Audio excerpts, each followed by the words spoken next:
سرکار دو عالم علیہ السلام نے فرمایا ایک آدمی نے 500 سال بغیر ریاکاری کے اللہ کی عبادت کی۔ کتنے سال؟ یہ 5 سال نہیں ہوتے بغیر ریاکاری کی۔ تہجد پڑھنے والا جب تک 6 لوگوں کو بتا رہا نہ دے تہجد پڑھی ہے، اتنی دیر تو تہجد آگے بڑھتی نہیں، کم از کم 6 بندوں کو پتہ ہونا چاہیے۔ اور میرے جیسے حاجی نمازیوں کا تو دل کرتا ہے کہ وظیفے میں بندہ رکھا جائے جو تعریفیں کرے صبح شام۔ حاجی صاحب کی کیا بات ہے، حضرت صاحب کی وظیفہ دیں گے اس کو مہینے کا، وہ تعریف کرے کھول کے کہ آپ کی بڑی بات۔ یہ مرض ہے، تعریف سننا نا یہ بیماری ہے، اس نے جھوٹ کو جنم دیا ہے، بہت بڑا مرض ہے۔ حضرت سعدی نے اس پر بہت بڑے مقالہ جات لکھے اور فرماتے ہیں یہ مرض کچھ لوگوں میں بہت زیادہ ہوتا ہے۔ ایک امیروں میں، امیر لوگ ناراض نہ ہو جائیں پر انہوں نے کہا ہے تو کوئی حکمت ہوگی نا، امیروں میں تعریف سننے کا مرض بہت زیادہ ہوتا ہے۔ فرماتے ہیں کہ بادشاہوں میں اور تیسرا عورتوں میں، ان میں یہ بیماری بہت زیادہ ہوتی ہے۔ کوئی تعریف نہ کرے تو خود اپنی کرنی شروع کر دیتے ہیں، خود ہی کہہ دیتے ہیں کہ کیا بات ہے، میرے ابا جی تے وہ تے 100 وال چلدا سی تے 150 بندہ ٹکر کر، ابا جی دی چھڈ تو دس تیرے کنے چل دے، تیرے کول کنے بندے روٹی کھاتے، اپنی بات کر۔ اقبال کہتے تھے تو وہ آبا تمہارے ہی مگر تم کیا ہو، ہاتھ پہ ہاتھ درے منتظر فردا، ابا جی کی دادا جی کے چھوڑ اپنی کر، ہمیں تو تیرا پتہ ہے تو اپنی بات کر، تیرے اندر بھی کوئی چیز ہے کہ نہیں۔ ابا دادا تو سب کے بڑے، حضرت آدم کی اولاد ہے تو حضرت آدم نبی تھے، تو باپ دادا تو سب کے بڑے بڑے ہی ہیں، بات یہ ہے کہ اپنی بات کرنی چاہیے نا۔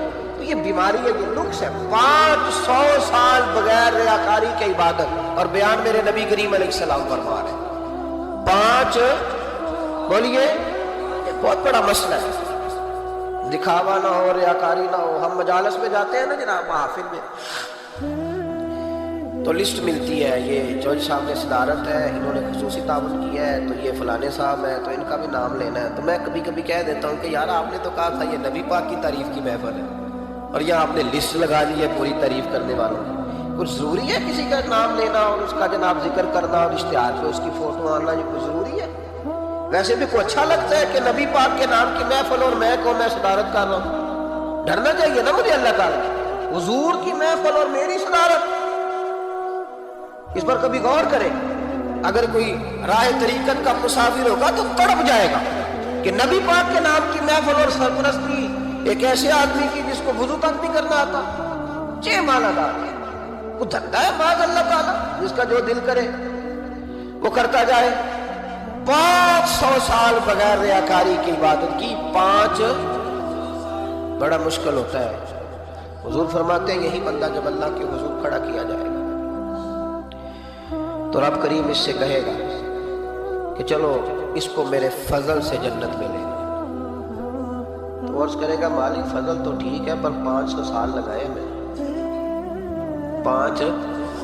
وہ مولوی صاحب میری طرح کے بیچارے جو امام مسجد ہوتے ہیں نا تو وہ بھی کہتے ہیں جب میں آیا تھا تو 30 بچے تھے مسجد میں، اب 80 ہو گئے۔ اور بھائی یہ بندوں کو بتانے کی کیا ضرورت ہے، یہ تو اللہ کی رضا کے لیے ہے، تو چھوڑ اس میں اتنا تذکرہ کرنے کی کیا حال ہے۔ 500 سال جس نے لگائے، بول پڑا یا اللہ 500 سال لگائے اور تو کہتا ہے کہ اس کو میرے فضل سے لے جاؤ، تو رب کریم نے فرمایا چلو کوئی نہیں، پھر انصاف کر لیتے ہیں، الٹی آنکھ کی روشنی نکال کے ترازو کے ایک پلڑے میں رکھو اور 500 سال کی بغیر ریاکاری کی عبادت دوسرے پلڑے میں رکھو۔ کبھی اس مریض سے پوچھنا جس کو ڈاکٹر کہہ دیتا ہے کہ تیری آنکھ کا علاج نہیں ہو سکتا، بے بس ہوتے ہیں ڈاکٹر، جواب دے جاتا ہے شعور۔ پوچھ کبھی اس شخص سے، وہ کہتا ہے بس ناف، اب آپ اپنی آنکھیں موجود ہونے کے باوجود آپ دیکھ نہیں سکتے، اتنی موٹی آنکھ لگی ہوئی ہے، لیکن روشنی اللہ چاہے تو دیتا ہے، نہ چاہے تو نہیں دیتا۔ 5 ایک آنکھ کی روشنی ایک پلڑے میں رکھ لو اور دوسرے میں 500 سال کی عبادت رکھ دی، اللہ اکبر۔ تو رب کریم نے فرمایا اب تولو، جب تولی تو وہ عبادت تھوڑی تھی اور ایک نعمت زیادہ تھی۔ اللہ نے فرمایا یہ تو بھائی اس کو تو 500 سال دیے تھے، یہ تو ایک نعمت کا شکر نہیں ادا کر سکا، پکڑو اس کو دوزخ میں ڈالو، یہ کر کے کیا ہے، پکڑو جہنم میں ڈالو اس کو، لے چلو۔ ترمذی شریف کے لفظ ہے، نبی پاک نے ہمیں سمجھایا اور ایک جملے میں ساری بات ختم کر دی۔ حضور فرمانے لگے تو اللہ کی تھوڑے دیے ہوئے رزق پہ راضی ہو جا، وہ بھی تیری تھوڑی عبادت سے راضی ہو جائے گا، اور اگر تیرا پروگرام ہے نا لمبی چوڑی جائیدادوں کا تو پھر سجدے بھی لمبے کر۔ پھر لمبے کرنا تو بھی. یہ کیا بات ہوئی؟ یہاں جتنی دولت بڑھتی جاتی ہے عبادت سکڑتی جاتی ہے, وقت ہی نہیں, ٹائم ہی نہیں, یہ بڑھاپ ہے. تو جب دوزخ میں جانے لگا نا تو پھر خیال آیا, تو حضور فرماتے استغفار کرنے لگا, کہنے لگا اللہ میں بھول گیا تھا, اللہ مجھے غلطی لگ گئی, استغفار کر رہا. تو جب اس نے استغفار کیا تو رب کریم تو پہلے ہی بڑا قبول کرنے والا ہے. یا اللہ میں بھول گیا, تو فرمایا چلو جو استغفار کرے اسے تو میں ویسے ہی معاف کر دیا کرتا ہوں, اسے بخش دو, اسے میرے فضل سے جنت میں لے جاؤ. پہلا استغفار. ہمارے بزرگ نے ایک مراقبہ کراتے تھے, مراقبہ ان فی خلق السماوات والارض واختلاف اللیل والنہار لآیات لأولی الالباب. مراقبہ ہوتا تھا اللہ کی نعمتوں پر غور کرنے کا نام. تو اکیلا بیٹھ, گردن جھکا اور غور کر خدا کا فضل کتنا ہے اور میری اس میں محنت کتنی ہے, اس کا شمار کر. اس طرح کر کے دو خانے بنا, ایک خانے میں اللہ کی نعمت رکھ اور دوسرے میں پھر اپنی محنت رکھ. اس کو کہتے ہیں مراقبہ. یہاں سے مراقبہ سٹارٹ ہوتا ہے. اور اگر تو شکر ادا کر رہا ہے تو پھر ٹھیک ہے, ورنہ پھر استغفار کر, پھر اللہ کے حضور معافی مانگ, پھر اس کے حضور آہوزاری, پھر اس سے کہہ کہ وہ معاف کرے. ہم لوگ یہ والا مراقبہ نہیں کرتے, اس لیے جو چیز ہے وہ تو میرا حق تھا, مجھے فٹافٹ دوسری بھی چاہیے. استغفار کریں اس لیے کہ ہم شکر ادا صحیح طور پر کر سکیں. اور اس کے بعد دوسرا استغفار اس وقت ہوتا ہے اللہ اکبر کہ جب انسان باشعور زیادہ ہو پر بے عمل بھی اتنا ہی زیادہ ہو, اسے بھی استغفار زیادہ کرنا چاہیے. اب میرے سمیت کسی بھی آدمی کو چھیڑیں گے نا تو دنیا اور معافی ہاں کی وہ باتیں کرے گا, لیکن جب اس کا عمل دیکھا جائے گا تو کچا سا, پلپلا سا, کمزور سا. یعنی ایسے لوگ ہیں جو ماں باپ کی عظمت پر 6 گھنٹے تقریر کر سکتے ہیں, لیکن اگر ان کی اماں سے جا کے پوچھا جائے کہ بیٹے کا حال کیا ہے جی, تو کہتے ہیں بڑی تکلیف ہے, اپنے بیٹے کے سبب سے وہ بڑی آزمائش کا شکار. بھئی تیری 6 گھنٹے کی تقریر کا معنی کیا ہوا؟ تو لفظوں کے گورکھ دھندے کا ماہر ہے. لفظوں میں ادھر گیا ہوا تھا بڑی دور پنجاب کے ایک شہر میں, تو ایک صاحب مجھے کہنے لگے کہ میری 21ویں سالانہ محفل ہے. میں نے کہا آپ نماز پڑھتے ہیں؟ کہتے نہیں. تو میں نے کہا محفل کا کیا معنی رکھا ہوا ہے؟ یہ کیا ہے, رسم ہے؟ فلاں بہت بڑے عالم کو میں نے بلایا, فلاں کوئی بلایا, فلاں نعت کا, یہ کیا ہے؟ اگر تو نمازی نہیں آج تک, اس کو کیا سمجھتا ہے؟ میرے بھی فلاں بزرگ سے بھی تعلقات ہے, تو نے کیا حاصل کیا ان سے؟ تعلقات کا کیا مطلب ہوتا ہے؟ فوٹو آتی ہے ساتھ, اخباروں میں تصویر لگ گئی, فیس بک پہ آ گیا کہ میں ان سے ملا ہوں, اتنا تعلق ہے؟ یا تو بھائی خوشبو کے قریب سے بندہ گزر جائے تو خوشبو آنے لگ جاتی ہے. تو نے پایا کیا؟ شعور ہونا اور عمل نہ ہونا بہت بڑی مصیبت ہے. اس سے اللہ کی بارگاہ میں استغفار کرنا چاہیے. یعنی انسان کو عقل ہو, پتہ ہو, خبر ہو, اور اس کے بعد ڈھیلے کا عمل نہ ہو. اس کو 3400 حدیث آتی ہو کہ نماز نہ پڑھنے والے کی سزا یہ ہے, پھر بھی نہ پڑھے تو سزا ہے کہ نہیں اللہ کی طرف سے؟ حضرت رومی رحمۃ اللہ علیہ فرمایا کرتے تھے بہت سارے بندوں کو اللہ سارا کچھ دیتا ہے, مسجد آنے کی توفیق نہیں دیتا. معنی یہ ہے کہ اللہ ان سے ناراض ہے. وہ کہتے ہیں کہ میں بڑا سمارٹ ہوں. تو عقل ہونا اور عمل نہ ہونا, اس پر بھی استغفار کرنا چاہیے. شعور ہو اور انسان کو عمل کی توفیق ہے. یار ساری زندگی گورکھ دھندے میں گزر گئی لوگوں کی, لفظوں کے بڑے ماہر رہے, اور میں ایسے لوگوں کو دیکھتا ہوں تقریریں 6 گھنٹے, او ہو 9 گھنٹے کی تقریریں سنتے, بیٹھتے ہیں مجالس میں. نماز کا وقت آتا تو مصیبت بن جاتی, بھاگتے, جان چھڑاتے. مسجد کی حاضری 20 منٹ کی بھی صحیح نہیں دے سکتے. کیا ہے یہ کیوں بہت بن گیا تیرے اوپر؟ غور کر, ڈر اللہ سے. میرے نبی کریم علیہ وآلہ وسلم نے ارشاد فرمایا قیامت کے دن کچھ لوگ کئیوں کی بات سن کے جنت میں چلے جائیں گے. اللہ تعالیٰ ہماری پردہ پوشی عطا فرمائے. کہا کچھ تبلیغیں کرنے والے دوزخ کے دروازے پہ کھڑے ہوں گے تو وہ جنتی کہیں گے کہ مولانا پیر صاحب ہم تو آپ کی بات سن کے جنت میں جا رہے ہیں, تو آپ یہ یہاں کیوں کھڑے ہیں؟ تو وہ کہیں گے آئے افسوس, میں کہتا تو رہا پر عمل نہ کر سکتا. میں عمل ہے, اس سے مراد صرف ممبر میں بیٹھنے والا مولوی نہیں, اس سے ہر وہ شخص مراد ہے جو نصیحتیں تو بڑی کرتا ہے، لیکن خود عمل ہے وہ بہت بڑا الفاظ کا ذخیرہ رکھتا ہے، پر عمل کے لیے 2 سجدے بھی صحیح طریقے سے دے سکتا، پھر وہ استغفار کرے، پھر وہ اللہ کی بارگاہ میں معافی مانگے، پھر وہ توبہ کرے، اس لیے کہ جو جتنا بڑا ہوتا تھا نا اس پہ خشیت بھی اتنی زیادہ طاری ہوتی، اس پر خشیت بھی اتنی، جتنا حضرت عمر فاروق رضی اللہ تعالیٰ عنہ کو زخم لگ گیا، شدید زخم لگا، اب بڑی زیادہ خون بہہ گیا ہے، بہت سارے صحابہ آپ کی گرد جمع ہو گئے، حضرت عبداللہ ابن مسعود بھی آ گئے، تو جناب عمر رونے لگ گئے، اب تو رونا آتا ہی نہیں لوگوں۔ حضرت محی الدین ابن عربی کہا کرتے تھے جس کو پورا ہفتہ ہو گیا نا وہ طریقت کا مسافر بھی، جاگ رہے ہیں آپ حضرات، کہتے تھے جس کو پورا ہفتہ ہو گیا نا طریقت کا مسافر بھی ہے، پر اللہ رسول کی یاد میں رویا نہیں۔ فرماتے تھے مجھے تو اس کے ایمان پر شک ہونے لگ گیا کہ 8 دن ہو گئے اسے خیال ہی نہیں آیا۔ حضرت عمر میدان میں جس شخص کے کبھی پاؤں نہیں لڑکھڑائے، اللہ رسول کی بات آتی تھی تو دریا بہتے تھے آنسو، یہاں حال ہی کوئی نہیں، خشک خشک جملے اور جناب موٹے موٹے تراشے ہوئے فکرے اور لفظوں کی ہیرا پھیری، اس کے علاوہ کوئی چیز نظر ہی نہیں آتی۔ حضرت عمر رونے لگے، آخری وقت ہے، تڑپ رہے ہیں، آنسو بہہ رہے ہیں۔ حضرت عبداللہ ابن مسعود آ گئے، انہوں نے کہا عمر تیری ہجرت بھی بڑی باکمال تھی، تیرا اسلام قبول کرنا بھی بڑا ہی باکمال تھا، حضور بھی تجھ سے ہمیشہ راضی رہے۔ عمر تو روتا کیوں ہے یار؟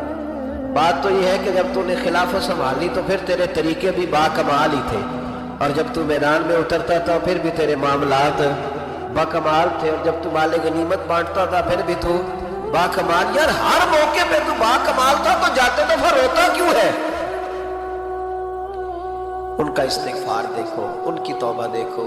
حضرت عمر پھر رو پڑے، کہنے لگے عبداللہ لوگوں کو میری نیکیوں کا پتہ ہے، گناہوں کا تو نہیں نہ پتہ، وہ تو میں جانتا ہوں یا میرا مالک جانتا ہے، نیکیاں تو سب کے سامنے، پر من نانم کے من نانم جو اندر چھپے ہوئے گناہوں کے ڈھیر ہے وہ تو میں جانتا ہوں۔ کہا تو نے میرے کلمہ پڑھنے سے لے کر میری حکومت تک میری ساری نیکیاں گنوائی ہیں، اب دعا کر میرے لیے، کہ رب میری نیکیاں اور بدیاں برابر برابر کر دے، مجھے درجہ نہیں چاہیے، بس اللہ مجھے معاف کر دے۔ درجوں کی ضرورت نہیں ہے، یہاں تو لوگ درجات لے کے بیٹھے ہیں۔ حافظ کہتا ہے کہ میں جتنے آیتیں ہوں گی اتنے میرے درجے بلند ہوں، پہلے درجے والا کام تو کوئی کرنا۔ مولانا کہتے ہیں کہ نور کے ممبر پہ بیٹھوں گا، بھائی پہلے بتا نور کے ممبر کی طرف تیرا سفر بھی جاری ہے کہ نہیں؟ تاجر کہتا ہے کہ میں سخاوت کروں گا تو حضرت عثمان کے ساتھ جگہ ملے گی، پر حضرت عثمان کی سخاوت اور اپنی سخاوت کا فرق بھی دیکھ۔ مجاہد کہتا ہے کہ میں نبی پاک کے جہاد والے صحابہ کی پشت پہ رہوں گا تو پہلے اپنے کام تو دیکھ، اور جب ساری باتیں سمجھ میں نہ آئے تو پھر اللہ کی بارگاہ میں استغفار کر، پھر بیٹھ۔ بڑے لوگ استغفار کرتے، معافی چاہتے، اور یہ استغفار پھر اتنا کرم کرتا، اتنی آسانی کرتا، اس قدر بہتری کرتا کہ وہ مانگ تو اپنے گناہوں کی معافی رہے ہوتے تھے اور اللہ رحمتوں کے دروازے کھول دیتا تھا، اللہ ان پر کرم کے دروازے۔ حضرت امام حسن کے پاس ایک شخص آیا، حضرت امیر معاویہ بیٹھے تھے، تو اس نے امام حسن سے آ کے کہا کہ حضور اولاد نہیں ہے، کوئی دعا کر دے۔ تو جو ہے میری بات پر، اب بھی لوگ پیروں کے پاس آتے ہیں نا ماشاءاللہ سے، اللہ خیر فرمائے، تو پیر صاحب اگر وظیفہ بتائے تو وظیفہ چونکہ پڑھنا پڑتا ہے وہ کام مشکل ہے، لہذا تعویذ تو پیروں نے بھی اب ماشاءاللہ بڑی ترقی کر لی، انہوں نے بھی تعویذ چھپوا کے رکھ لی ہے۔ کون لکھے اتنے تعویذ، جو کہ ہر مرید کو تو تعویذ چاہیے، انہوں نے نا جی تعویذ پکے چھپوا لیے، کچھ نے مہریں بنوا لی۔ دیکھتا رہتا ہوں، میرا شعبہ ہے نا، میں دیکھتا رہتا ہوں کہ مہر لگائی، اس کو باندھا، اللہ خیر۔ اب وہ نفسیاتی معاملہ ہے، ظاہر ہے 100 بندہ تعویذ لے کے گیا ہے تو 1.5 کو تو فرق پڑے گا ہی نا بیچ میں سے، جس کو فرق پڑ گیا اس کا فیس بک پہ دے دیا کہ یہ میری کرامت ہے جی، تو جس کا نام پڑا جی جڑے محرم راز حقیقت دے وہ تے راز حقیقت کھول دے ہی نہیں، اے جنہ ویکھیا نہیں وہ کرن گلا، جنہ ویکھ لیا وہ تے بول دے ہی نہیں۔ ہمارے ایک حضرت تھے تو ان کے پاس ہم بیٹھے تھے، نیک آدمی، تو تعویذ دیا تو مرید کہنے لگا حضور دوبارہ کب آؤں؟ کہنے لگے فرق پڑ گیا تو آ جانا، نہیں تو کہیں اور چلے جانا۔ اس لیے کہ شیخ عبدالعزیز دباغ رحمۃ اللہ علیہ کے ایک مرید نے کہیں تنقید کر دی تھوڑی سی، یہ لفظ بسنا بہت بڑے ہیں، ان کی میں تشریح نہیں کروں گا، اتنے جملے اتنی بات کر کے بیت جاؤں گا، ان کی تشریح نہیں ہو سکتی۔ یہ ان کی توضیح نہیں ہو سکتی، کچھ تفصیل نہیں ان کی ہو سکتی، یہ جملے بڑے میں کوئی تشریح نہیں کروں گا۔ اس نے کہا کہ حضور فلاں فلاں فلاں فلاں جگہ مجھے پریشانی ہے آپ کے حوالے سے، تو آپ فرمانے لگے میں نے کون سا باندھا ہوا ہے، نہیں سمجھ میں بات آتی تو کہیں اور چلا جاتا، باندھ کے رکھا نہیں، دروازے کھلے ہو گئے، کہیں اور چلا، ختم ہو گئی بات۔ تنقید کرنے کی ضرورت چھٹی، اس لیے کہ وہ لوگ بت نہیں بناتے تھے کہ بس ادھر ہی پوجا کرنی ہے کہ کہیں اور نہیں جانا، یہ چھوڑے ہے نا ہمارے چکر چلا ہوا، میرے علاوہ کہیں اور نہ جانا۔ شیخ عبد الوہاب شرانی فرمایا کرتے تھے یہ تو نقص ہے تیرے اندر کا، یہ تو تیرے اندر کا نقص ہے، اگر تو قابل ہوتا تو کہتا جا سنگیا سارا زمانہ دیکھا، اگر کوئی میرے جیسا ملا تو چلا جانا، اور اگر میری طرح کا نہ ملا تو پھر کہیں اور جا دیکھا سارا۔ وہ بھائیوں کیا چکر ہے، وظائف لوگ پوچھتے تھے تو ان پہ عمل کرتے تھے، وہ چیزیں فائدہ دیتی۔ حضرت امام حسن سے آ کے وظیفہ پوچھا، اس شخص نے کہا حضور اولاد کوئی نہیں تو وظیفہ بتائے، تو آپ نے فرمایا استغفار پڑھا کر، کیا کر؟ اس نے کہا ٹھیک ہے، تو حضور پھر میں دوبارہ کب آؤں؟ تو امام حسن کہنے لگے بے اولاد ہے نا تو استغفار کا وظیفہ بتایا نا؟ کہا۔ فرمانے لگے اب اس وقت آنا جب اللہ تجھے 10 بیٹے عطا کرے گا۔ کتنے؟ 2 4 نہیں، 10 ہی کہہ دیے۔ تو حضرت امیر معاویہ رضی اللہ عنہ دیکھا، کہنے لگے حسن اتنا بڑا دعویٰ؟ آپ فرمانے لگے میں نے کہہ دیا نا تو اللہ فضل کرے گا، ہاں ہاں اللہ خیر کرے گا، خیر ہو جائے گی۔ وہ شخص کئی سالوں کے بعد آیا، کئی سالوں کے بعد، تو حضرت امیر معاویہ کو بھی ساتھ لایا، کہنے لگا حضور اللہ کے فضل سے اللہ نے 10 بیٹے عطا فرمائے، پورے 10 ہی اللہ نے دیے۔ حضرت امیر معاویہ کہنے لگے جناب بات تو آپ کی سچی ہو گئی، پر مجھے بھی بتائیے وظیفہ کہاں سے لیا؟ فرمانے لگے قرآن پاک سے، سورہ نوح کی 10 11 12 آیت پڑھو، اللہ فرماتے ہیں تم استغفار پڑھو، میں تمہاری بیٹوں سے بھی مدد کروں گا، مالوں سے بھی مدد کروں گا۔ تو میں نے استغفار بتائی تھی اور قرآن میرے اللہ کا ہے، رب کا وعدہ جھوٹا ہو سکتا؟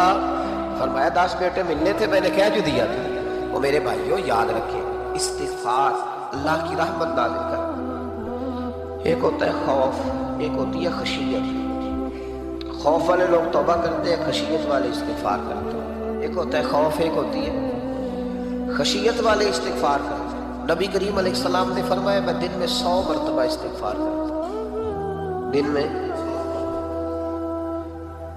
توبہ والا کہتا ہے کہ میں بھول گیا تھا، مجھے معافی مل جائے، اور خشیت والا کہتا ہے میرا یار ناراض نہ ہو۔